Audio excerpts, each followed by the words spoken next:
क्या लोगों से रिस्पॉन्स आप लोगों को मिला और किस किस्म से आपको लगा कि ये यात्रा एक ठोस सब्सटेंशियल काम लोगों के बीच में कर पा रही है?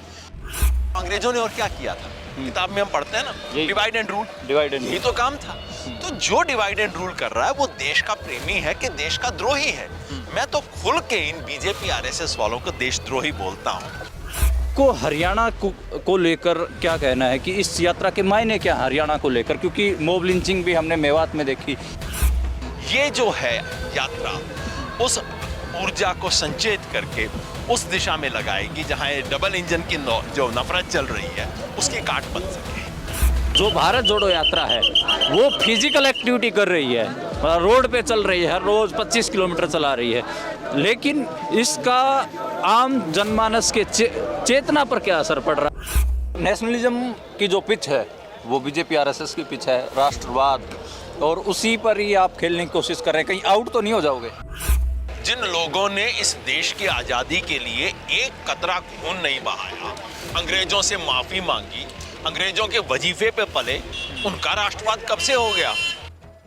नमस्कार, मेरा नाम मनदीप पुनिया है और आज हम भारत जोड़ो यात्रा में भारत जोड़ो यात्रियों के साथ चल रहे हैं। मेरे साथ योगेंद्र यादव हैं, वरिष्ठ सिविल सोसाइटी के सामाजिक कार्यकर्ता, किसान नेता और अलग अलग भूमिकाओं में हमें समाज में दिखते हैं।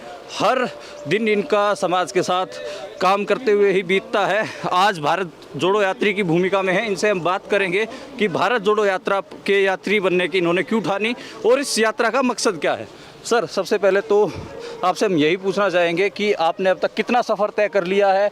भारत जोड़ो यात्रा शुरू करने का आप लोगों का, आपने कांग्रेस के साथ आप लोग गए, और इस यात्रा का मकसद क्या था? भाई, यात्रा का हमारे लोगों के लिए तो एक ही मकसद है, बाकियों के लिए जो मर्जी हो। हम जो साथी हैं इनमें से कोई भी कांग्रेस का नहीं है। हाँ। हम सब देश के जन आंदोलनों के हैं, जन संगठनों के हैं। हाँ। सत्ता के खिलाफ हमेशा संघर्ष करने वाले लोग हैं जी। हमारा सिर्फ और सिर्फ एक मकसद था कि इस देश में इस वक्त जो नफरत और झूठ की दीवार खड़ी हो गई है, हर दिल पे नफरत की चादर और दिमाग पे झूठ की चादर, उसको कैसे तोड़ें। और हम देख रहे थे कोई तरीका हो। इतने वक्त से देश में जो माहौल है, देश का गृह मंत्री खड़ा होकर पब्लिक में बोलता है कि हमने उनको 2002 में सबक सिखा दिया। किसे? अरे वो आपके नागरिक हैं, आप खुद उनकी सुरक्षा के जिम्मेवार हो जिनके बारे में आप ये बात कह रहे हो। बलात्कारियों और हत्यारों का स्वागत किया जा रहा है और पूरे देश में ऐसा माहौल बनाया जा रहा है, हर कोई डर के बैठा हुआ है, दुबक के बैठा हुआ है, और जो इनका विरोध करे, सीबीआई, ये वो, और नहीं तो व्हाट्सएप ग्रुप में लोग पड़ जाते हैं उसके खिलाफ। तो इस माहौल को कैसे तोड़ा जाए? और जब भारत जोड़ो यात्रा का प्रस्ताव आया, हमारा भी सुझाव था, तो हमने कहा कि हाँ, ये एक परिवर्तन हो सकता है, एक बदलाव हो सकता है। और जब मेरे घर में आग लगी हो, तब मैं ये नहीं देखूंगा कि भाई जो बाल्टी लेके आ रहा है उसकी बाल्टी नीले रंग की है, पीले रंग की है, लाल रंग की है, जो मर्जी हो। भाई तू बाल्टी लेके आ रहा है, स्वागत है, तू मेरा दोस्त है, तू मेरा भाई है। इस भावना से कांग्रेस से हमारे 100 डिफरेंसेस रहे हैं, आज भी हैं, आगे भी रहेंगे। इनके खिलाफ हम ज्यादातर लोग तो जीवन भर संघर्ष किया है, जरूरत हो बाद में भी करेंगे। लेकिन आज सवाल है उस जमीन को बचाने का जिस जमीन पे खड़े होकर हम संघर्ष करते हैं, और वो है लोकतंत्र, वो है संविधान, वो है गणतंत्र। उसे बचाने की जरूरत थी और हमें लगा कि ये यात्रा उसमें योगदान कर सकती है। बस सिर्फ इस एक इरादे को लेके चलें, बाकी कोई सीटें गिन रहा होगा, कोई वोट गिन रहा होगा, कोई किसी नेता की पॉपुलैरिटी देख रहा होगा, हम ये कुछ नहीं देख रहे। नफरत और झूठ की जो दीवार है, इसमें एक क्रैक आए, एक छेद आए, और ये मुझे बहुत खुशी है कि पिछले 111 दिन में वो छेद तो कर दिया है और कुछ हुआ ना हो। 111 दिन से आप लोग चल रहे हैं, तो अलग अलग देश के हिस्सों में गए होंगे, क्या लोगों से रिस्पॉन्स आप लोगों को मिला और किस किस्म से आपको लगा कि ये यात्रा एक ठोस सब्सटेंशियल काम लोगों के बीच में कर पा रही है? देखो भाई, जब शुरू किया था हाँ। तो मन में संदेह भी थे, पता नहीं था। मेरे को तो कई शुभचिंतकों ने बुला के बोला कि योगेंद्र जी, आप तो आंदोलनकारी हो, सड़क पे चलते रहे हो, सड़क पे चलते रहोगे, ये देखना चौथे दिन हेलीकॉप्टर लेके चले जाएंगे और आप सड़क पे रह जाओगे। मुझे विश्वास था ऐसा नहीं होगा।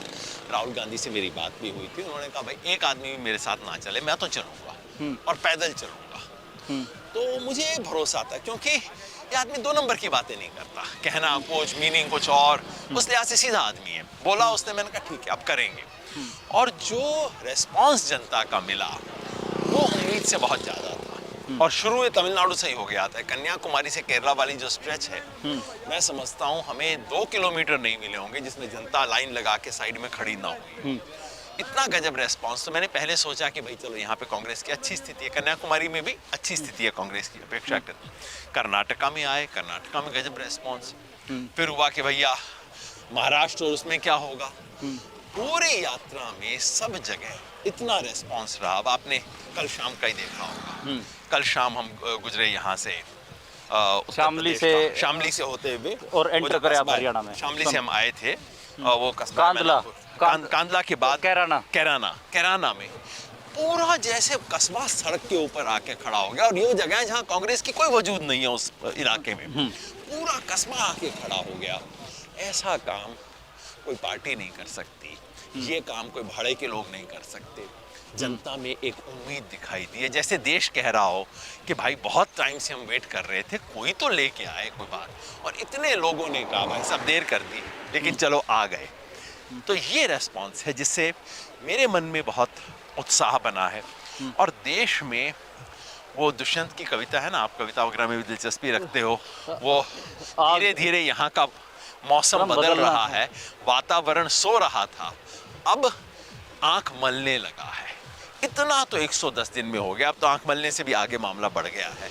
इतना बदलाव हुआ है, क्योंकि राजनीति में सबसे बड़ी चीज होती है नैरेटिव, कथानक। पिछले 8 साढ़े 8 साल से बीजेपी का इस कथानक पे कब्जा रहा है। वो आपको बताते हैं कौन सा देश का मुद्दा है, किस मुद्दे पे सोचना है, किस पे नहीं सोचना है, उनका किन बात पे विरोध करना है, वो भी वो आपको बताते हैं कि मेरा इस बात पे विरोध करो। इस यात्रा ने उस कथानक को तोड़ दिया है। पिछले 3 महीने से एजेंडा सेटिंग अब बीजेपी नहीं कर रही, अब रेस्पॉन्ड कर रही है। और ये मैं समझता हूँ राजनीति की सबसे गहरी विजय होती है। अच्छा, हरियाणा में एंटर करें, कल शाम को 6 बजे के आसपास आप लोग सनौली बॉर्डर से एंटर करें। अब 4-5 दिन यहाँ पर हैं, 11 जनवरी को आप पंजाब में एंटर करेंगे। 4-5 इस यात्रा में, इससे पहले भी आप हरियाणा में मेवात वाले इलाके से गुजर चुके हैं। इस सोना फरीदाबाद वो एक बार कर चुके हैं, 3 दिन का। अब ये सेकंड फेज शुरू हो रहा है हरियाणा के लिए। जी जी। तो आपको हरियाणा को लेकर क्या कहना है कि इस यात्रा के मायने क्या हरियाणा को लेकर, क्योंकि मॉब लिंचिंग भी हमने मेवात में देखी, जो मुस्लिम जो गाँव में हरियाणा में आते थे उनके साथ कोविड के दौरान जो हुआ वो भी हमने देखा। इस यात्रा के मायने क्या हरियाणा के लिए? देश में एक तरह की नफरत है, हरियाणा में डबल इंजन की नफरत है। वो ऐसे, एक तो हिंदू मुसलमान, अब हिंदू मुसलमान हरियाणा में कितना करोगे, मेवात में ही करोगे और कहाँ जाके करोगे, बाकी तो बहुत ही नाम के वास्ते मुसलमान है। तो हरियाणा में दूसरा 35-1 जाति के आधार पे। तो धर्म और जाति दोनों के आधार पे देश को बांटने की, प्रदेश को बांटने की बिल्कुल बेशर्मी और खुल्लम खुल्ला से कोशिश है। इनसे आप कैमरा ऑफ करके बात कर लो, कहो भाई साहब सरकार में तो भ्रष्टाचार है, सब कुछ है, पर देखना 35-1 है, जीतेंगे तो हम ही। माने पूरे प्रदेश को आप ही बताओ, कोई मेरे घर में आके आपको, हम 2 भाई हैं, दोनों में झगड़ा करवाए, उसको हम क्या कहेंगे? तो परिवार का दुश्मन है, बाहर निकल जाओ। तो ये जो लोग भारत में आके जाति और धर्म के आधार पे लोगों को बांट रहे हैं सिर्फ इसलिए कि चुनाव जीत जाएंगे। और तो मेरे को बताओ, अंग्रेजों ने और क्या किया था? किताब में हम पढ़ते हैं ना, डिवाइड एंड रूल, यही तो काम था। तो जो डिवाइड एंड रूल कर रहा है वो देश का प्रेमी है कि देश का द्रोही है? मैं तो खुल के इन बीजेपी आरएसएस वालों को देशद्रोही बोलता हूँ। और ये हरियाणा में जो है, हरियाणा में इसकी दोहरी मार है। लेकिन हरियाणा ने किसान आंदोलन में इस मार की काट भी निकाली है। और मेरा विश्वास है कि इस यात्रा से वो जो आंदोलन की काट बनी थी, वो उससे खाली काम नहीं चलता। आंदोलन की ऊर्जा को आपको किसी एक दिशा में लगाना पड़ता है, पाइप लगाना पड़ता है ताकि ऊर्जा जाए, नहीं तो ऊर्जा हवा में उड़ जाती है। ये जो है यात्रा, उस ऊर्जा को संचेत करके उस दिशा में लगाएगी जहां डबल इंजन की जो नफरत चल रही है उसकी काट बन सके। तो मतलब आप कह रहे, आपका मतलब जो आखिरी में हम समेटे तो कांग्रेस की तरफ आपका इशारा है कि कांग्रेस उसकी काट होगी? सिर्फ कांग्रेस नहीं भाई, मेरे को तो इस वक्त मेरा मतलब जिसको काउंटर हेजमनी बोलते हैं कि भाई आपका जो शक्तिमान है उस पे सवाल उठाने वालों के हाथ मजबूत हों। हरियाणा में कांग्रेस के हों तो हो, पश्चिम बंगाल में टीएमसी का हो तो हो, उत्तर प्रदेश में सपा का हो, वो जिसका हो। मैं समझता हूँ एक बार ये नैरेटिव जब बदलेगा, ये कहानी इनके हाथ से जब फिसलेगी, तो उसका फायदा उस हर शक्ति को होगा जो कि इस तरह की देश को तोड़ने की राजनीति के खिलाफ खड़ा है। और आज की तारीख में मैं किसी पार्टी के लिए नहीं खड़ा, मैं किसी नेता के लिए नहीं खड़ा, मैं सिर्फ एक चीज़ के लिए खड़ा हूँ कि देश में नफरत और झूठ की राजनीति का जो विरोध करे उसके हाथ मजबूत करो, क्योंकि आखिर में देश हमें बचाना है। ये तो चुनाव जीत के चले जाएंगे, बच्चे तो हमारे इस देश में रहेंगे ना, उसके लिए हमें बचाना है। एक मैं थोड़ा ठोस सवाल पूछना चाहूँगा आपसे, वो इसलिए पूछना चाहूँगा क्योंकि आप जब मॉब लिंचिंग हरियाणा में हुई तो जो मॉब लिंचिंग पीड़ित परिवार थे उनके घरों में भी गए हैं आपने। हाँ, 2016 में जो जाट आरक्षण के बाद जो कुछ हुआ था उसके बाद भी आपने एक हरियाणा की यात्रा की और जाट नॉन जाट की जो राजनीति है उसको भी नज़दीक से देखा है। इन दोनों राजनीति जो दोनों नफरतों की आप बात कर रहे हैं, आप इसकी हरियाणा के वासी इसकी काट कैसे दें, इसको कैसे अगर आप थ्योराइज करना चाहेंगे? देखिए, इसका काट यही हो सकती है, एक तो इनके झूठ को सामने लेके आओ, और दूसरा जो इसका विरोध करने की राजनीति हो वो समावेशी राजनीति हो भाई, सबको खड़ा करे मंच पे। जाट आंदोलन के दौरान मैंने देखा और वो गलती थी और कमी थी, और मैंने साथियों को बताया भी उसके बारे में कि भाई इसको आप एक मुख्य जाति के आंदोलन की तरह मत देखो, मत पेश करो। किया नहीं, साथियों ने सुधार किया, लेकिन जनता के मन में छवि बन गई कि भाई ले दे के एक जाति का आंदोलन है। तो जो विरोध करने की राजनीति कर रहे हैं उन्हें सारे समाज को लेना होगा, और हरियाणा के संदर्भ में दलित समाज को लेना होगा। दलित समाज को सामने लेके आइए, इस प्रदेश का बहुत बड़ा समाज है, उसने इस प्रदेश को बनाया है। तो ये जो नाम तो 36 बिरादरी का हो जाता है, लेकिन इसमें 5-6 जो थोड़ी सी ताकतवर समाज हैं वो डोमिनेट करते हैं। मैं समझता हूं कि अब वक्त आ गया है कि हरियाणा में दलित और अति पिछड़े जो हरियाणा के हैं उनको आप सामने लेके आइए। वो आएंगे तो ये जो जातियों की राजनीति खेली जा रही है इसकी काट बनेगी और हरियाणा आगे बढ़ेगा।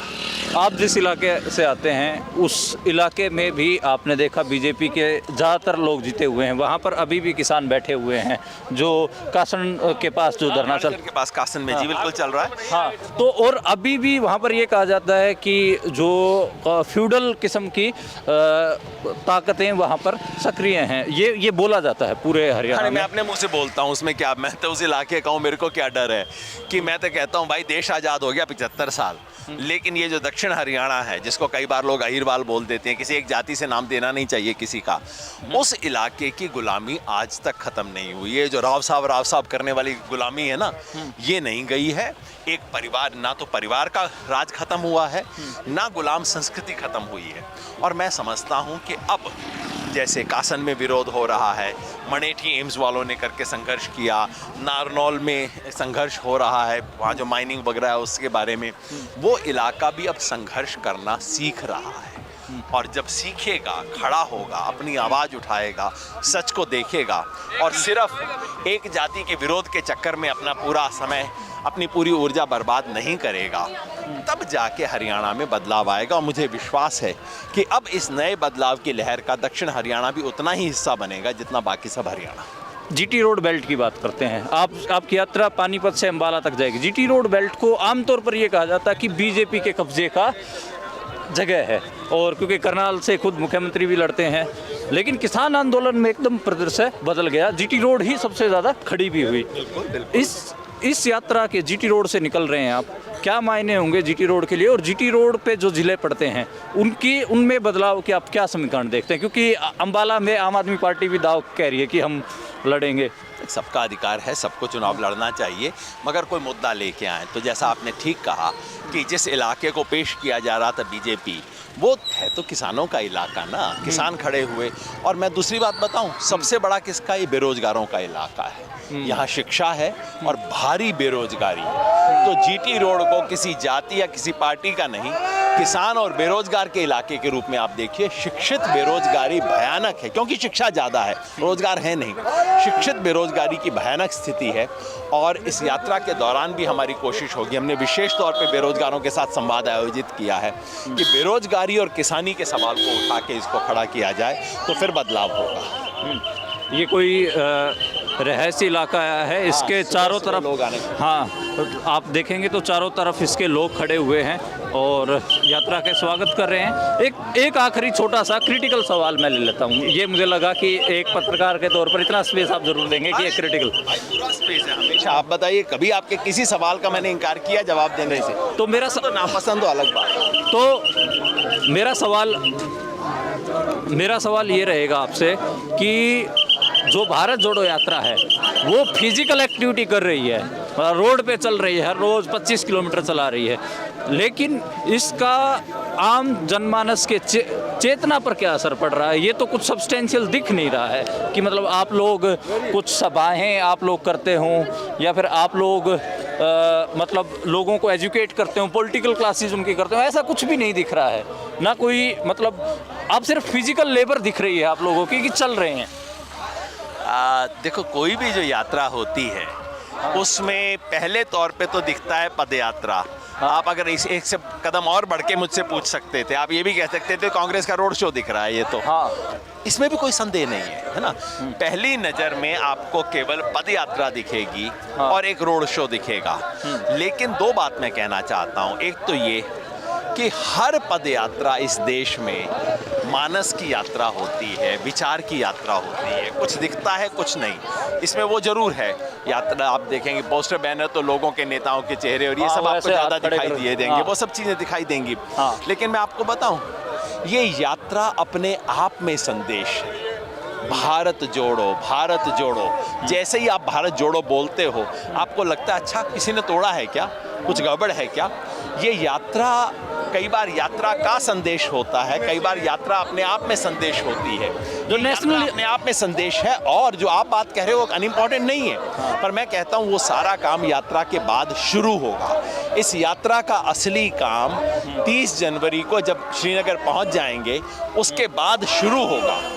और वो काम जो है घर घर जाके दरवाज़ा खटखटाना, लोगों से बात करना और संवाद पहुंचाना, और मैं तो कहता हूं इस मायने में आरएसएस से हमें सीखना होगा। नमस्कार जी, नमस्कार।